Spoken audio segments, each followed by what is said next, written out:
C'est peut-être l'un des endroits les plus gourmands de Paris. Cette table unique, nous l'avons cherchée longtemps avant de la trouver derrière cette devanture, à l'apparence pourtant classique. Dans ce bistrot gastronomique, les mets célèbrent un mariage improbable. L'union de deux terroirs au caractère très affirmé, la Corse et le Pays Basque. Alors ce plat, je vais l'appeler le boudin basque, le duo de boudin basque, brucho corse à la grenade, tout simplement. Des plats basco-corse ou corso-basque. Le chef étoilé Vincent Daire incarne lui-même ce mélange détonnant. Mon enfance, je l'ai passée à Bayonne, et ensuite nous sommes arrivés à Mont-de-Marsan, mais je suis d'originaire des Landes. Oui. Et ensuite, j'ai travaillé 15 ans en Corse. Il y a tout pour être heureux là-bas. Et après, culinairement parlant, ils ont des super produits, quoi. Si les deux terroirs s'entendent si bien, c'est parce qu'ils possèdent les mêmes produits de base. Une charcuterie issue de porcs élevés en montagne et des fromages rustiques au lait de chèvre ou de brebis. Alors, en produit corse, nous avons la terrine de sanglier, aux noisettes de Chervionne, bien gras, bien comme il faut. Alors là, nous avons le jambon prisout, regardez, magnifique, sec, affiné plus de 2 ans.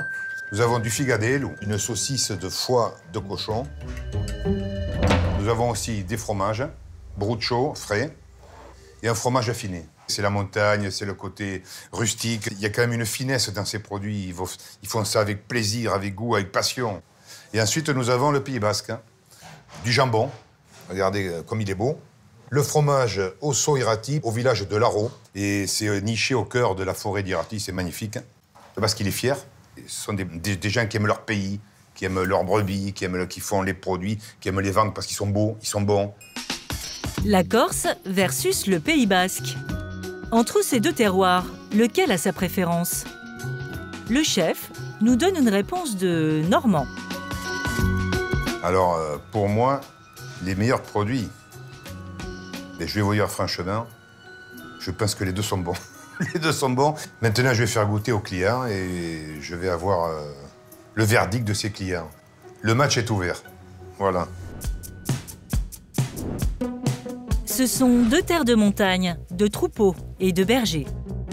Deux magnifiques terroirs, riches de bons produits et de savoir-faire ancestraux. Le Pays Basque français d'un côté, la Corse de l'autre. Sur nos étals et dans nos rayons, leurs spécialités ont beaucoup de succès. C'est un délice, quoi. Ça, on peut le manger facilement, ça passe tout seul. C'est la meilleure charcuterie que j'ai mangée depuis que j'étais gosse. Malgré leurs différences, la concurrence entre ces deux régions se joue sur les mêmes terrains. La charcuterie et le fromage. Le jambon de Bayonne du Pays Basque contre le jambon prisoutou de Corse. Le brochu corse contre l'osso irati basque. Par rapport à un fromage basque, alors le vôtre, il est comment? Coupé. Côté business, les Basques, qui ont pris un virage industriel, ont une longueur d'avance. Mais les Corses n'ont pas dit leur dernier mot. On va les crever. Ils inventent de nouvelles manières de commercialiser leurs produits, au risque parfois de perdre leur âme. Pourquoi pas de viande corse alors? Je vous dis parce qu'il n'y en a pas assez. Et en termes de prix, on est sur du 3 fois plus cher que du porc standard. Comment les producteurs basques ont-ils réussi à imposer leur terroir? Comment des commerçants corses tentent-ils de regagner du terrain? Des fermes de montagne jusqu'aux rayons des hypermarchés, des artisans de tradition jusqu'au salon de Las Vegas, nous vous invitons à un match Corse-Pays Basque en 3 rounds. Un match plutôt explosif.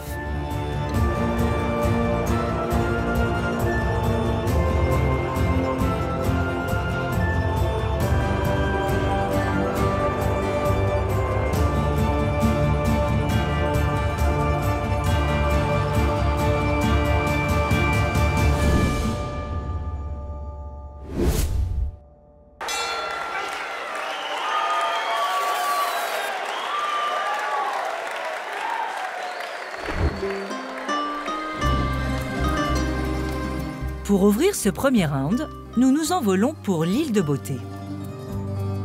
nous rejoignons le village d'Orto, en Corse du Sud.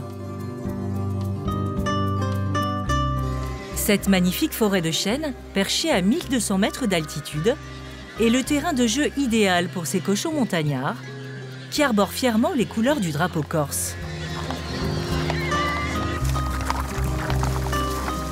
Adrien Salvador, 24 ans, est un jeune éleveur passionné.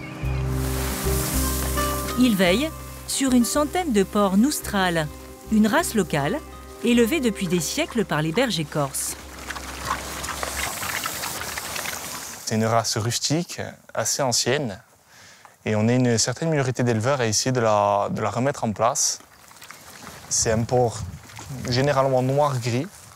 On a des oreilles assez grandes, on a un groin qui est assez allongé, assez fin, assez haut sur pattes, pour leur faciliter le parcours sur des terrains accidentés.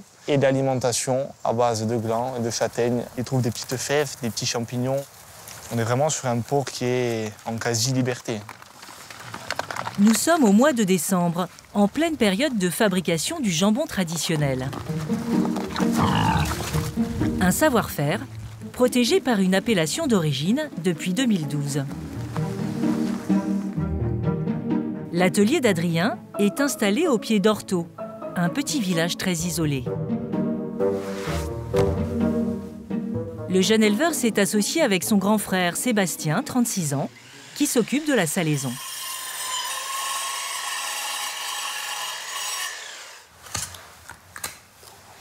Là, on est en train de désosser en fait la pancette sur les côtes. C'est un plat qui se mange grillé, ça. Grillé à la cheminée, grillé au four.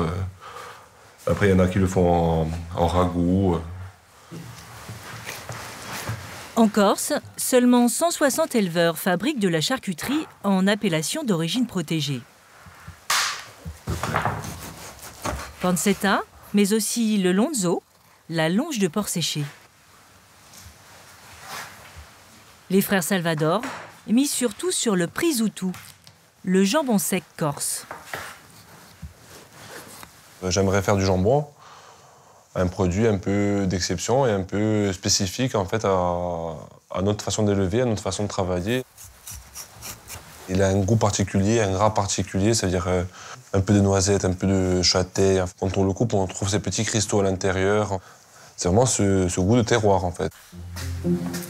Première étape de ce long processus, le salage des jambons au sel de mer.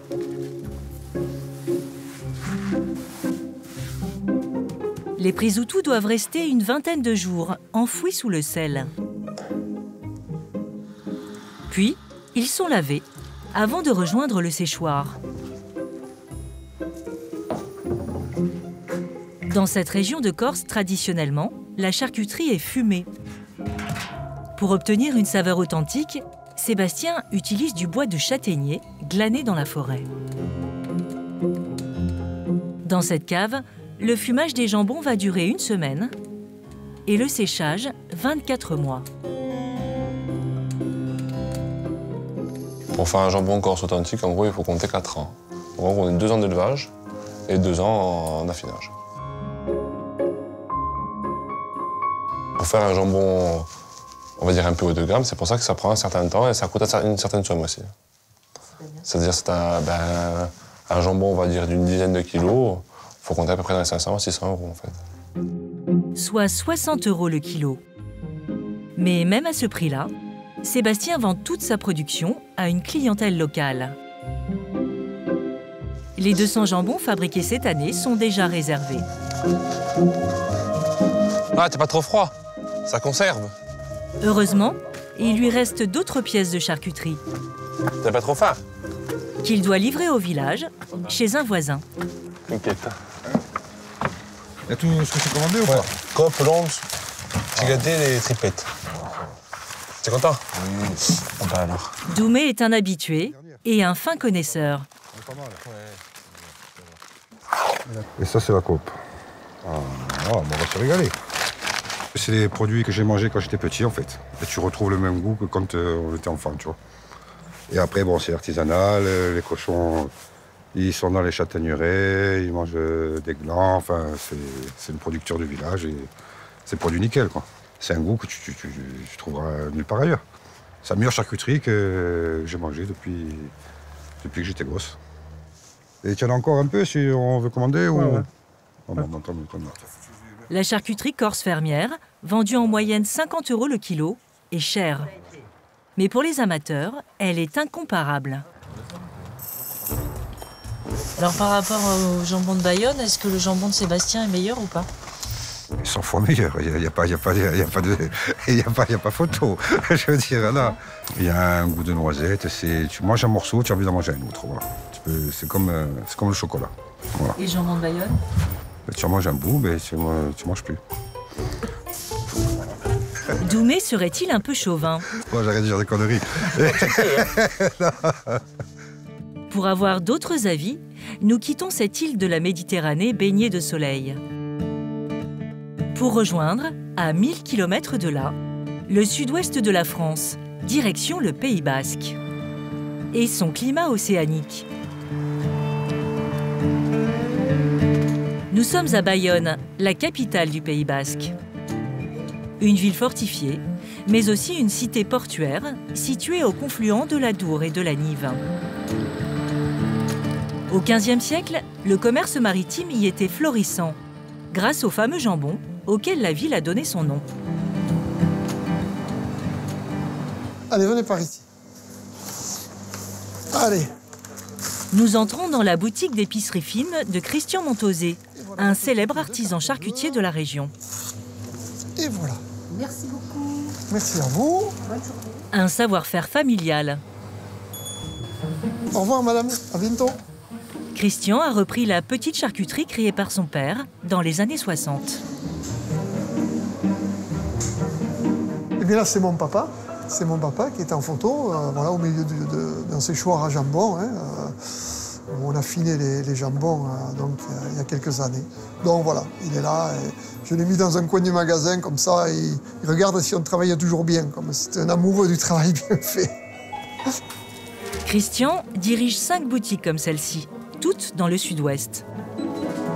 Sa réussite, il la doit surtout aux produits emblématiques de sa région, le jambon de Bayonne.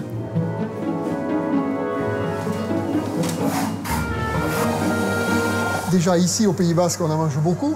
Tous les gens du coin, ils mangent du jambon de Bayonne. Donc, voilà, cru ou cuit. N'importe quelle sauce, on rajoute un peu de jambon, de suite, ça amène autre chose. Et bien sûr, les gens de passage, ils ne repartent pas sans goûter le jambon de Bayonne ou sans acheter, ramener un morceau de jambon de Bayonne chez eux. Son jambon artisanal, entier, en quart ou tranché, se vend entre 20 et 40 € le kilo. Tiens, goûtez-le. C'est beaucoup moins cher qu'un jambon fermier corse. Allez, goûtez-le. Alors, les clients n'hésitent pas à remplir leur cabas. Particulièrement bon. Le goût, la salaison, enfin tout, quoi. Par rapport à un jambon corse, qu'est-ce que vous diriez? Le jambon de Bayonne, il est comment? Le jambon corse, bon, il est très bon. Parme aussi, mais Bayonne, tous les jours, Bayonne. D'ailleurs, on en parle dans le monde entier du Bayonne. Les autres, je ne sais pas. Les Basques ont une autre raison d'être fiers de leurs produits. Le Bayonne est le jambon sec le plus consommé en France. Il a conquis toutes les régions. Au supermarché, on le trouve déjà tranché et est vendu en moyenne 20 € le kilo, à peine plus cher que le jambon blanc. Comment expliquer des prix aussi abordables? Pour comprendre, nous suivons Christian chez un éleveur de porcs installé aux confins du Pays Basque. C'est important qu'ils soient élevés au Pays Basque parce qu'ils sont élevés dans de super conditions. Parce que pour faire un bon produit, il faut un bon cochon qui vive bien, heureux. Et ces cochons, comme on va le voir, ils sont bien, ils sont sur paille. Et toi. Allez, viens. Bonjour, messieurs. Bonjour. Bonjour, monsieur. Ça va? Ça va, Christian? Ça va? Toi aussi? Là, c'est le poids moyen pour partir en jambon de Bayonne. En jambon de Bayonne. Julien Guérard travaille pour Christian depuis 20 ans. L'éleveur s'est fixé son propre cahier des charges, car pour lui, celui du jambon de Bayonne n'est pas assez contraignant. Les cochons doivent seulement être élevés dans le Grand Sud-Ouest. La zone autorisée est très vaste et s'étend bien au-delà du Pays basque. Elle recouvre 22 départements, des Deux-Sèvres aux Pyrénées-Orientales. En jambon de Bayonne, le cahier des charges est très ouvert, on va dire.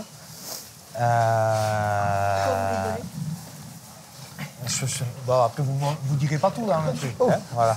Et en fait, le cahier des charges du jambon de Bayonne, le porcelet il peut être né à Nantes, engraissé à Narbonne. C'est la diagonale, en fait. Voilà. Moi, ça, je trouve pas... Enfin, moi, voilà. Vous en pensez? Moi, pas grand-chose. Franchement, enfin, voilà, pas grand-chose de normal, quoi. Quand on parle du cahier des charges un peu ouvert sur le Bayonne, c'est pour aussi qu'à la fin, au final, ce soit accessible à tout le monde, que le jambon de Bayonne puisse être consommé et acheté à un prix correct. Pour notre tournage, Christian a choisi une ferme modèle, où les animaux sont élevés sur de la paille. Une exception. Julien pilote d'autres élevages où les porcs grandissent sur des caillebotis. Pour le jambon de Bayonne, ni la paille ni le plein air ne sont obligatoires. Quant à leur alimentation, là encore, le cahier des charges est plutôt ouvert. L'alimentation, elle est composée essentiellement de céréales. Nous, l'élevage irratien, on a fait le choix depuis toujours, en fait, de travailler avec des aliments sans OGM. Le cahier des charges jambon de Bayonne ne proscrit pas l'utilisation d'OGM. Les déchets de biscuiterie, voilà. Je pense que ça a été autorisé parce qu'il y a dû y avoir des années compliquées et ça revenait moins cher de fabriquer de l'aliment avec peut-être des déchets de boulangerie industrielle pour remplacer des graines de blé pures. Et est-ce que selon vous, il y aurait donc du jambon de Bayonne qui est fait avec des OGM? Ouais, je pense, ouais. Vu qu'il y a le droit, je pense que oui. Autoriser un mode d'élevage industriel permet à la filière de fournir toute l'année de gros volumes de jambon à des prix bas. Bon, merci d'être passé, Christian. Merci, à la prochaine. Merci beaucoup. Au plaisir. Allez, à bientôt. Allez, salut. En matière de fabrication, nous avons découvert que le jambon de Bayonne n'est pas vraiment élaboré dans les mêmes conditions que le Prisoutou corse. Nous partons à Bardos, petite commune située à l'ouest des Pyrénées-Atlantiques. Christian vient d'y installer son nouvel atelier de production, où il emploie une trentaine de salariés. Combien vous en avez fait? 300, non? 250.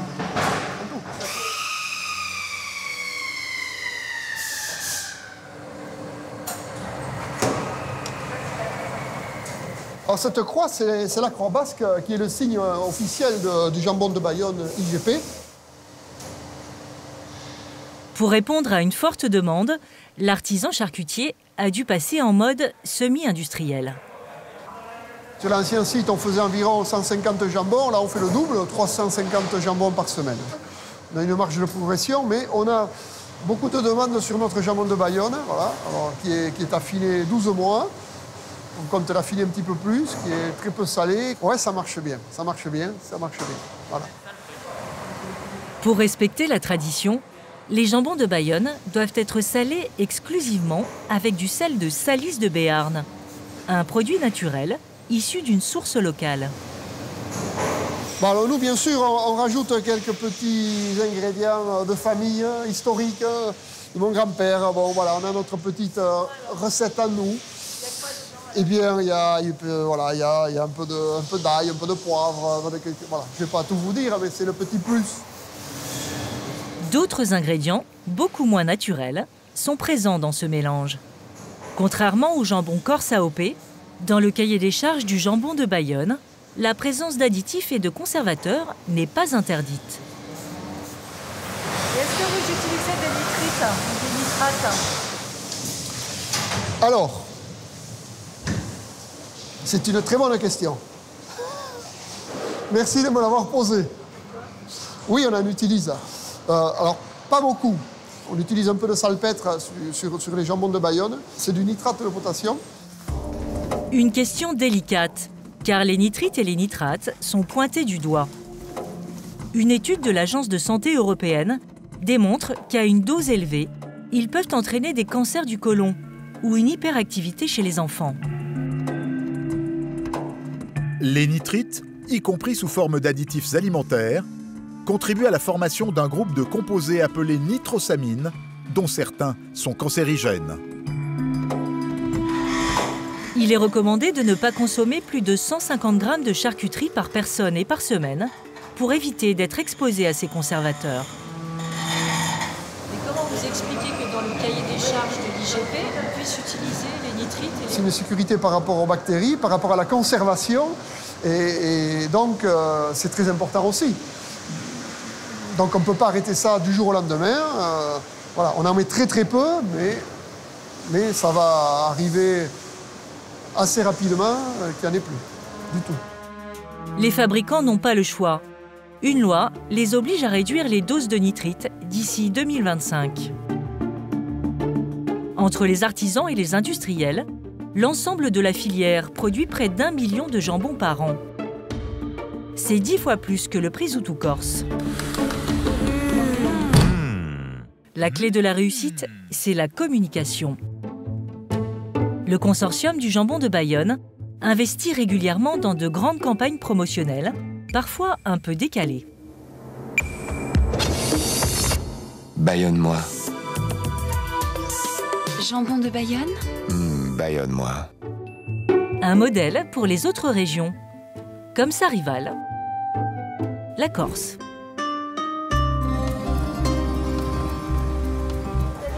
Oui. Et vous? Bien. Oh, on va couper du jambon. Eh oui, s'il vous plaît. Mais l'île de Beauté a trouvé la parade. Ici aussi, la demande explose pour la charcuterie, surtout en été, avec l'arrivée de 3 millions de touristes en quête de produits authentiques.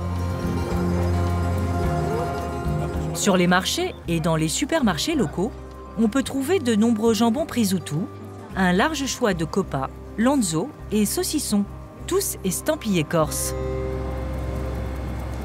Allez, bonne journée. Et même sur Internet, de nombreux sites de vente en ligne proposent de la charcuterie en toute saison.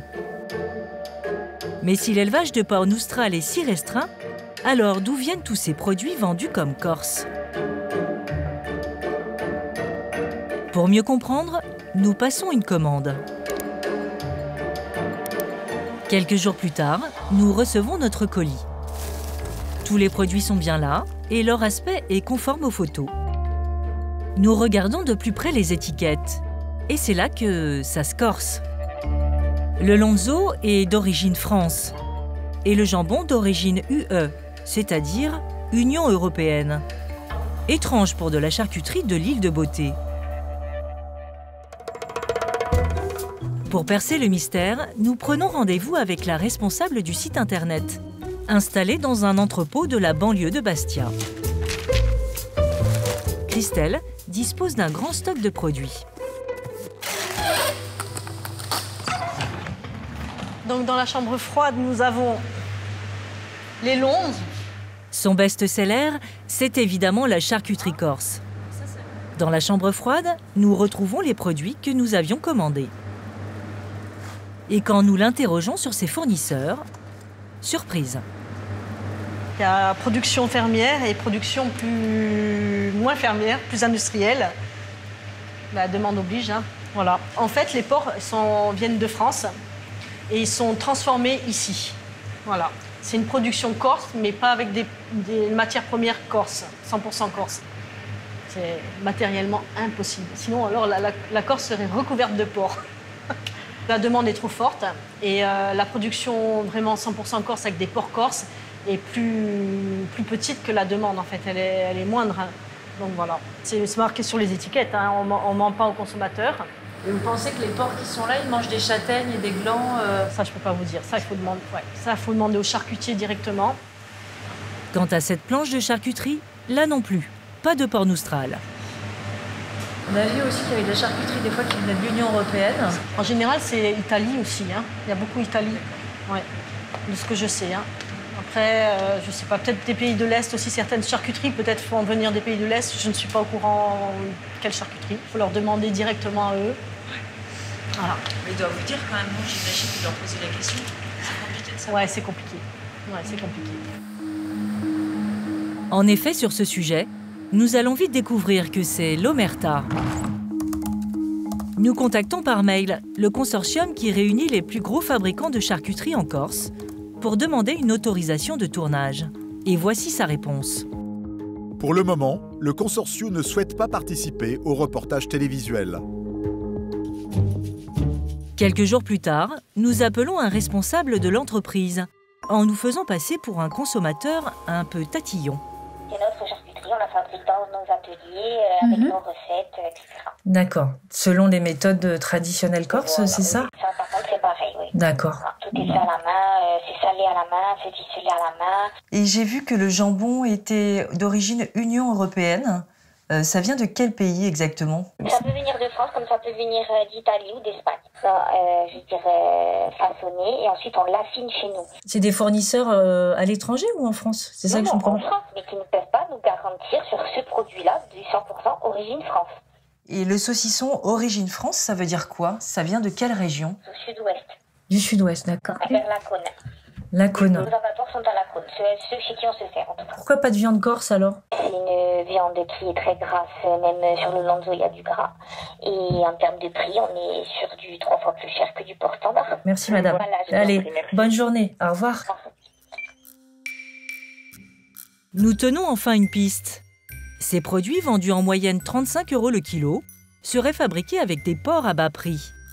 Et ces porcs proviendraient en majorité du sud-ouest de la France. Une région où nous avons quelques relations. Au Pays Basque, nous retrouvons Julien, l'éleveur qui travaille pour le jambon de Bayonne. Et après une longue discussion, il finit par nous avouer. Moi, je vends des cochons qui sont tués en Aveyron et tout part en Corse.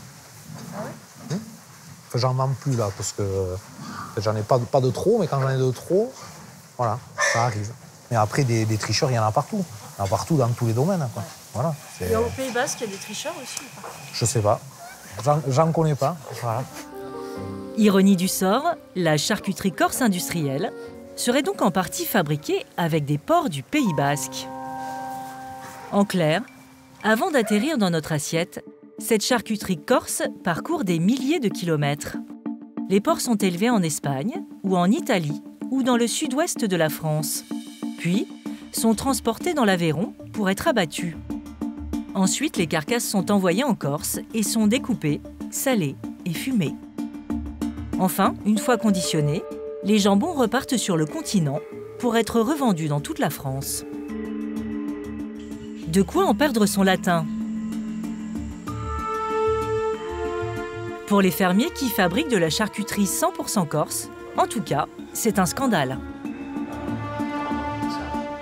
Leur syndicat est en guerre contre ces produits industriels fabriqués sans cahier des charges. On va juste regarder ce qu'on a là-dedans quand même. Jambon de porc, origine Union européenne. Sel, conservateur, nitrite de potassium et sucre. Ah, c'est bien ça. Du sucre dans la charcuterie, c'est sympa. Saucisson sec corse. Viande, gras de porc, origine France toujours. Sel, dextrose, épices, poivre, lactose, ferment, conservateur E252. Voilà, des choses qu'il n'y a pas dans notre charcuterie. Nous, il y a du sel, du poivre et du cochon corse. Aujourd'hui, faire venir des porcs de l'autre bout de la France, voire d'ailleurs, et y apposer le nom du prisout dessus, du jambon sec de Corse, c'est une tromperie. Et nous, ça, on veut le défendre. On veut défendre ce lien au terroir et que les gens sachent, à travers l'AOP, que l'AOP leur garantit ce lien au terroir. Pour reconnaître la vraie charcuterie corse, il faut rechercher ce logo jaune et rouge, celui de l'AOP, et compter sur quelques indices visuels. Donc là, on voit bien la différence de couleur entre un saucisson qui est élevé avec des porcs corses, élevé sur un parcours avec une alimentation qui respecte un cahier des charges, et une viande qui arrive de France ou d'Union européenne. On a une viande blanche et voilà, qui n'a aucune saveur, quoi. Ça, c'est du prisout, enfin du jambon sec, et ça, c'est du prisout. Là, il y a beaucoup plus de gras, la couleur beaucoup plus foncée, Les petits cristaux de sel que vous voyez ici, dus à l'affinage, ça n'a rien à voir, pas comparer. Avec leur Prisoutou, produit selon des règles strictes et en petite quantité, les Corses ne peuvent pas lutter contre le jambon de Bayonne et son mode de production, plus industriel. Résultat, si l'on compare le chiffre d'affaires, les Basques sont loin devant. Leur jambon de Bayonne rapporte 100 millions d'euros par an, contre 30 millions pour l'ensemble de la charcuterie corse. Mais l'île de Beauté a peut-être une chance de se rattraper avec les fromages.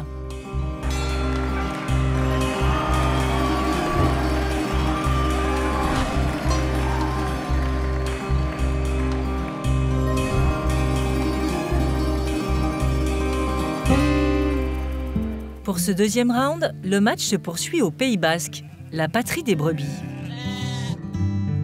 Dans le village de Lantabat, Yonne Sainte-Marie conduit un troupeau de 260 bêtes. Elles produisent du lait pour fabriquer le célèbre fromage de la région, l'osso irati. Selon les règles de cette appellation d'origine protégée, les éleveurs doivent utiliser 3 races locales, comme ces manèges tête rousse. C'est une brebis qui s'adapte bien au climat d'ici, c'est-à-dire au froid l'hiver. Elle supporte le froid avec cette laine. Elle supporte aussi le chaud en été, qui s'adapte bien à la montagne, qui peut rester l'été à la montagne s'il pleut ou s'il fait chaud. Par rapport à la brebis corse, la manège tête rousse, je dirais qu'elle est un peu plus productive. Leur lait, très riche, permet aux éleveurs basques de vivre de leur métier. Yonne vend toute sa production à Peyo Etxeleku, un petit industriel de la région. En nombre de brebis, tu es comme l'année dernière ou tu as augmenté un peu? Oui, on a un peu augmenté, on a un peu plus de brebis qui ont mis bas cette année. Elles sont en bonne santé là, hein? Elles ont l'air bien. Tous les deux surveillent de près l'alimentation du troupeau. Dans le cahier des charges, l'utilisation de céréales est restreinte et les OGM sont interdits. L'herbe doit rester la nourriture principale de ces ruminants. Le fromage, c'est l'expression d'un terroir.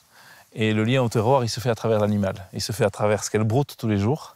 Et c'est tout ce savoir-faire, tout ce bien-être, toute cette diversité biologique, botanique, qui va être broutée par la brebis, qui va s'exprimer à travers notre fromage et à travers notre savoir-faire de fromager, qui va essayer justement de faire s'exprimer ces qualités intrinsèques du lait. Pour rejoindre la fromagerie de Peyo, il faut passer le col d'Irati, près de la frontière espagnole. Un site naturel exceptionnel, perché à 1300 mètres d'altitude.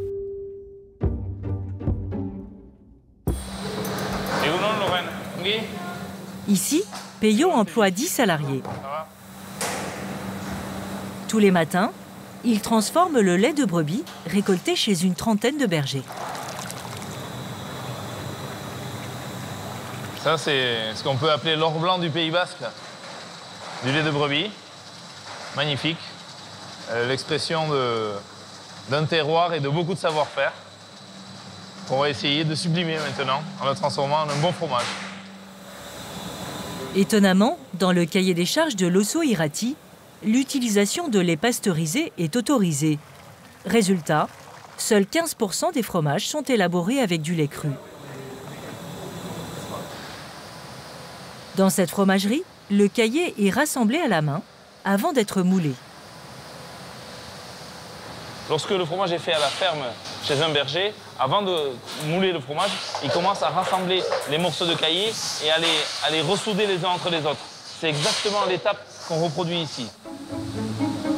Une fois démoulés, les fromages passent 24 heures dans un bain d'eau salée. Puis, ils rejoignent la cave d'affinage, qui fait la fierté de Peyo. C'est un peu notre coffre-fort. Une grande partie de la valeur économique de l'entreprise est ici. Et le fromage reste en moyenne ici 7-8 mois à s'affiner. Il est brossé, retourné toutes les semaines. Et petit à petit, sa croûte se forme naturellement. Avec quelques fleurs qu'on aime bien retrouver, comme ces fleurs rouges là, qui sont un très bon signal d'affinage. L'Osso Irati est l'AOP fromagère dont les ventes augmentent le plus en France. Les volumes de production atteignent 4000 tonnes par an et sont fournis en grande partie par des industriels. Pour se démarquer, Peyo affine ses fromages sur des planches en bois. Le bois contribue à créer un écosystème qui vont apporter de la richesse aromatique, de la complexité, et donc vont faire en sorte que le fromage est meilleur, finalement, a plus de goût. Et c'est à partir de là qu'on a réussi à engranger pas mal de prix, aussi bien sur des concours hexagonaux que des concours internationaux. Fait rarissime, ces Osso Irati ont déjà remporté 2 fois le titre de champion du monde. Mais Peyo ne compte pas s'arrêter là. On va en Sicile. On va en Sicile, Une semaine plus tard, à Oviedo, en Espagne. La capitale des Asturies accueille les World Cheese Awards, un concours international très prestigieux. En compétition, plus de 4000 fromages, au lait de vache, de chèvre ou de brebis, originaires d'une 40aine de pays.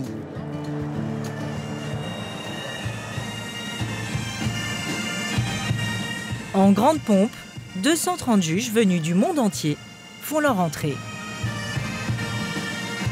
Parmi eux, Peyo, qui arrive du Pays Basque.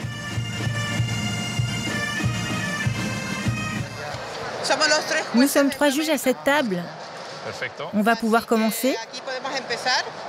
En tant qu'ancien champion du monde, il intègre une équipe de juges. On va commencer par les fromages frais. Oui, du plus jeune au plus vieux. Avec eux, il va évaluer une 50aine de fromages de toutes sortes, mais bien sûr pas les siens.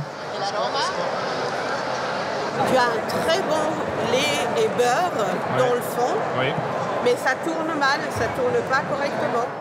Pour ce fin palais, c'est le début d'un marathon de dégustation.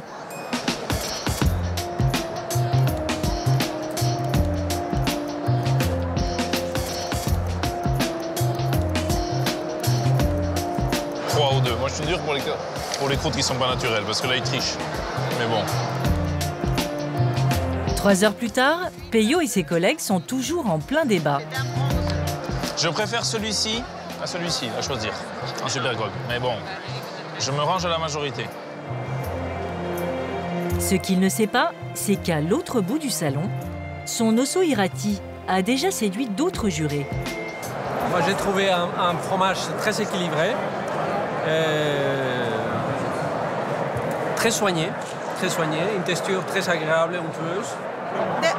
L'arrière-goût est très intéressant et nous avons aimé son aspect. De cette catégorie, je pense que c'est le meilleur. Finalement, son Osso Irati, cette fois, n'a pas été élu champion du monde. C'est un fromage espagnol qui a remporté la compétition.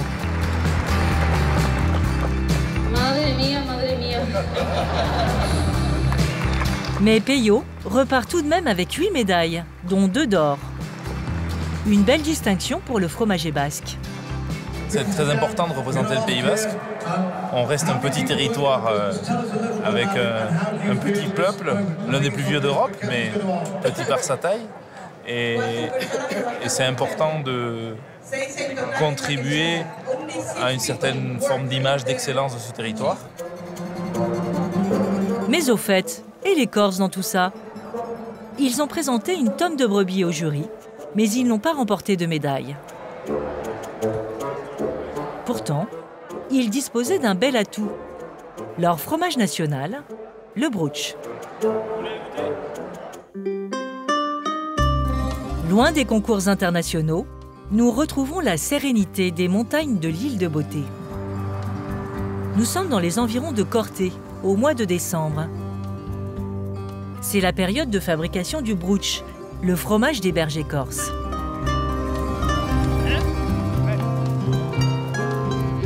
Ces chèvres de taille moyenne, aux longs poils multicolores, sont issues d'une race locale.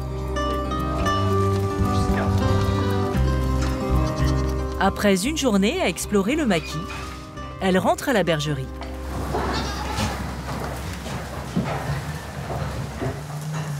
Viens là, pour le couscous. Avec leur lait, Nelly Lazzarini fabrique elle-même son brooch. Elle est collante, hein? La bergère respecte le cahier des charges de cette AOP, qui protège un savoir-faire traditionnel. Ça, c'est le décaillage. Je casse le cahier, faire des petits morceaux de fromage et faire surtout monter le petit lait pour pouvoir récupérer le petit lait.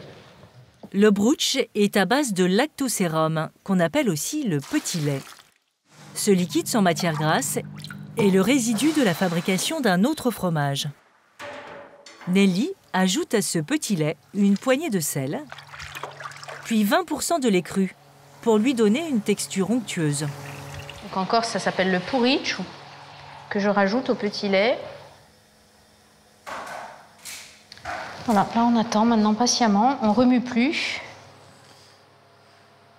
Après 1 heure de cuisson à 80 degrés, le fromage des bergers fait son apparition. C'est vrai que ça reste un mystère de comment on a eu l'idée de faire ça, quoi. Et d'attendre aussi longtemps, parce que moi au bout de 10 minutes j'aurais dit bon il se passe rien, on arrête.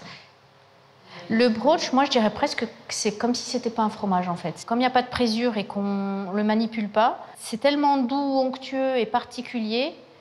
Moi je trouve ça magique en fait. Son brooch fermier, conditionné dans des faisselles de 500 grammes, est vendu 7 €.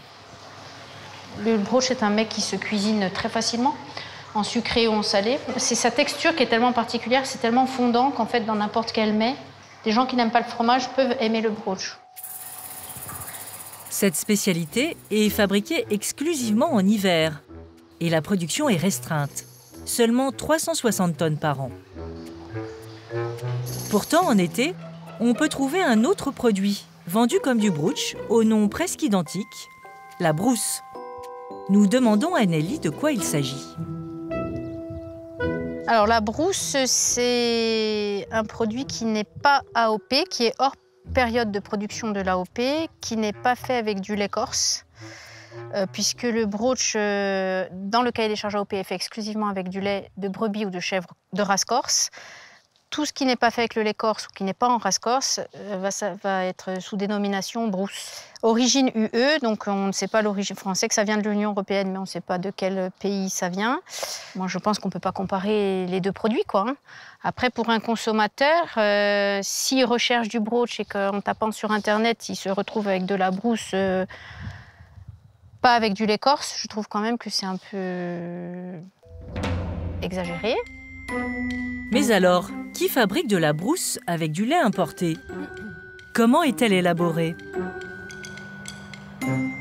Nous nous rendons en Haute-Corse. Près de l'aéroport de Bastia est installée la Société Fromagère Corse, le premier fabricant de fromage de l'île. Cette filiale du groupe Lactalis collecte le lait de brebis de 71 exploitations des alentours. Ça va? Bon, t'es prêt? On est paré pour mouler? C'est la première celle-là? À la tête de l'entreprise, un jeune directeur dynamique, Rémi Suchel. Nous sommes en hiver et en cette saison, l'usine est entièrement consacrée à la fabrication de brooch AOP, selon le même cahier des charges que Nelly. Nous, on a commencé fin octobre. Le lait, on fait en fonction du lait corse que nous proposeront nos bergers. Et on va aller jusqu'au mois de juin. En été, vous en faites du... Ah non, on n'a pas de lait. L'été, c'est les vacances. L'été, la fromagerie ne travaille pas. Ce qu'il ne veut pas nous dire, c'est qu'en été, l'usine continue à tourner pour fabriquer de la brousse. Vous faites de la brousse ou pas? On fait la brousse pendant l'été, effectivement. Mais sur un fonctionnement complètement différent, parce qu'on n'a plus de lait, on a une autre activité. Donc, du coup, c'est avec quoi la brousse? La brousse, c'est avec de la poudre de lactosérum. De la poudre? D'accord. Et puis la poudre corse ou pas? Non, poudre corse, non. La poudre française. La poudre française. Ça vient du continent. Ça vient d'où? Ça vient d'où? De l'Aveyron. Oui.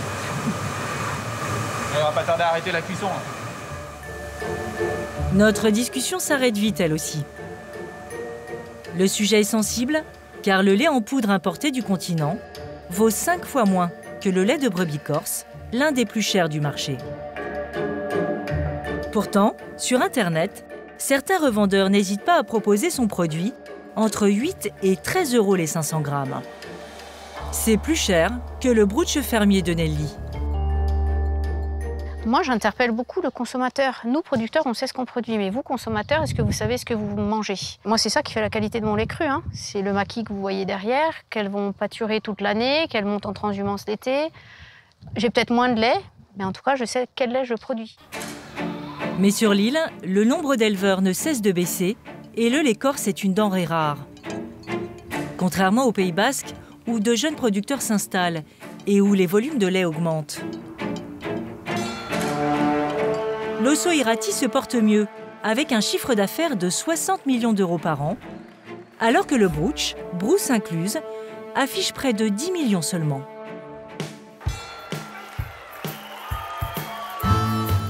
Pour ce troisième et dernier round, nous partons à 9000 km de la France, aux États-Unis, pour rejoindre Las Vegas. Dans la ville des casinos, les Basques ont décidé de jouer leur va-tout. Peyo Echeleku, le producteur d'Osso Irati, est accompagné de la représentante du consortium du jambon de Bayonne. Avec leurs produits du terroir, ils veulent conquérir le pays du burger. Ça reste un pays où beaucoup de choses sont encore possibles. Pour peu d'être convaincant, pour peu d'avoir un produit différenciant qui a une belle histoire à raconter, de beaux savoir-faire, les Américains peuvent mettre le billet sur la table et comme au casino à Las Vegas, mettre le paquet pour développer nos ventes. Pendant 3 jours, la délégation basque investit le plus grand salon agroalimentaire de l'Ouest américain. Des centaines d'exposants de tous les continents occupent déjà le terrain. Il a fait un long voyage. Le fromager vient de racheter une PME qui fabrique du jambon de Bayonne. Peyo a emporté avec lui quelques-unes de ses pièces maîtresses. C'est important de présenter un beau jambon sur un présentoir. Puis c'est important aussi d'avoir des bérets, d'avoir des foulards, de les mettre un peu dans l'ambiance de notre sud-ouest, quoi. Un peu dans l'ambiance des fêtes de Bayonne. À qui les vend le jambon de Bayonne, son goût, son fumé, charme les gourmets. Tous les moyens sont bons pour attirer l'attention. Car aux États-Unis, personne n'a jamais entendu parler du jambon de Bayonne. Very good, yay! Thank you. You're welcome. The Bayonne ham, which is, C'est du jambon de Bayonne, le produit le plus symbolique et le plus typique de notre région. Vous connaissez Bayonne? C'est près de l'Espagne. La texture est parfaite. Très appétissant, délicieux. Ici, le marché de la charcuterie pèse 5 fois plus qu'en France. Mais les Basques doivent affronter de solides concurrents. Ce ne sont pas les Corses, mais les Italiens. Donc là, on est dans la zone Italie. Ils sont présents ici sur le marché américain depuis de longues années, depuis des décennies, avec en plus une diaspora italienne qui est extrêmement importante. La culture de la pizza, de la gastronomie italienne qui est omniprésente sur le marché américain. Donc ce sont des concurrents redoutables. Peyo aura peut-être plus de chance avec ses fromages. Dans le pavillon français, il présente son Osso Irati, bien sûr, en grand et petit format. Nous avons renouvelé notre gamme de fromages afin de toujours proposer à nos clients des produits de qualité.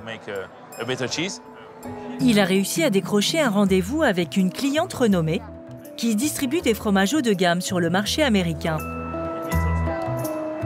L'occasion de lui présenter son petit dernier, un bleu de brebis. Il est un petit peu fort parce qu'il est venu par bateau. Je pense que la texture est parfaite. Il est très fondant, très crémeux. Il sera sans doute meilleur un peu plus jeune, mais il a un gros potentiel. Ok, thank you. Ça a été finalement, je trouve, un rendez-vous très positif. Comme là, nous avons affaire à des très grands professionnels du fromage qui connaissent vraiment bien ça. Ça vaut le coup de tester avec eux parce qu'ils nous donneront aussi un feedback sur la façon qu'ils auront de le travailler, de façon à ce qu'il soit dans des conditions satisfaisantes pour le vendre au client final. En matière de business, c'est bien la force basque qui triomphe. Les Corses, eux, n'ont même pas fait le déplacement. Mais il nous reste à les départager sur un terrain essentiel, le goût. Nous retournons à Paris, dans le restaurant de Vincent Daire, pour une dégustation à l'aveugle avec ses clients. Bonjour madame, bonjour monsieur. Je viens vous faire goûter 2 planches de charcuterie. C'est 2 régions différentes et je vous laisse le soin d'interpréter.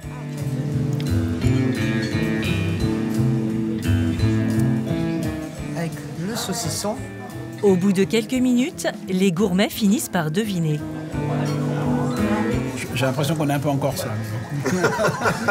Le problème, c'est que la Corse, c'est abrupt, et le basque, c'est plus travaillé. C'est extraordinaire, comme c'est fondant. C'est un cochon là qui a mangé des... Ça, c'est corse, des châtaignes. Délicieux, très goûteux. Donc avec beaucoup de caractère. J'en reprends parce que c'est vraiment... C'est vraiment bon. C'est vraiment délicieux. C'est vraiment délicieux. Si je dois choisir un plateau, ça serait celui-ci, plutôt le basque. J'ai préféré, à titre personnel, la première, plus atypique. D'ici, eh ben, ici, c'est la Corse qui l'emporte, j'ai l'impression. Maintenant, c'est vrai qu'entre le basque et le corse, je ne sais pas lequel choisir. Il n'y a pas de gagnant. Sur des bons produits, il n'y a pas de gagnant. Au Pays Basque, éleveurs et industriels se sont alliés pour développer un modèle économique performant. En Corse, c'est l'inverse, et la production fermière reste encore importante. 2 régions très différentes par leur culture et leur géographie, mais complémentaires dans notre assiette.